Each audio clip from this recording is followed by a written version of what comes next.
You have probably seen it by now, a strip of tape across someone's mouth before bed, promising better sleep, a sharper jawline, even a stronger immune system. Gwyneth Paltrow does it, and so does half the internet. I wanted to know how much of that actually holds up, especially for anyone whose breathing at night is not already perfect. Let's decode it. Number 1. The jawline claim does not hold up.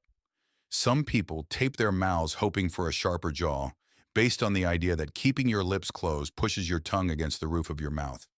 But that shaping effect, if it happens at all, comes from active muscle tension. Your tongue actually pressing up with real force, held consistently over years, mostly during childhood development. Passive lips staying closed while you are unconscious does not recreate that, since nobody is actively pressing their tongue anywhere while they are out cold for 8 hours. The mechanism this claim relies on is simply not present during sleep. Number 2, nose breathing really is a good idea. Your nose is not just a hole for air to pass through. It filters, warms, and humidifies every breath before it reaches your lungs, and it produces nitric oxide, a molecule that helps your blood absorb oxygen more efficiently. Breathing through your nose really is better than breathing through your mouth, and that part is solid science. This is exactly why the tape trend caught on. If nose breathing is better while you are awake, forcing it while you sleep sounds like it should follow. But does the actual evidence for taping back that up?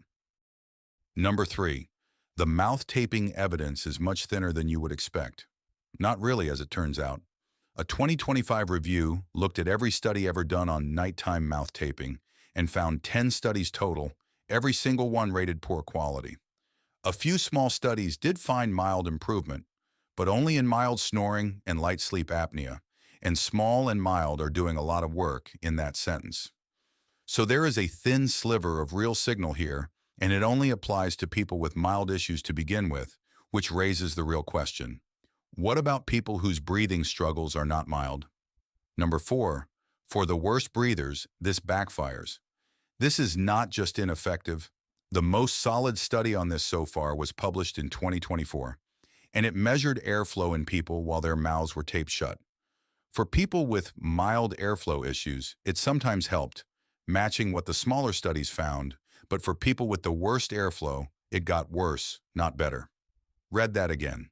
If your breathing already struggles at night, the exact fix you were told to try can make your worst nights worse, not better.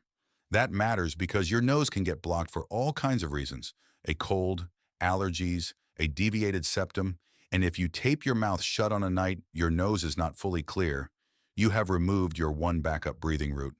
It is like taking the spare tire out of your car before a long trip, on the assumption you will not need it.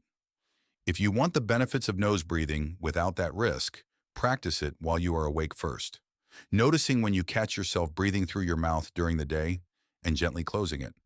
That builds the same habit without removing your airway safety net on the one night you might actually need it. So here's the honest picture.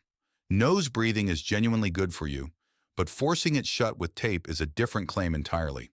One with thin evidence, no real basis for the jawline claims that got people excited in the first place, and a real risk for exactly the people most drawn to trying it. Most people with a clear nose end up closing their mouth naturally within a few minutes of falling asleep, tape or no tape.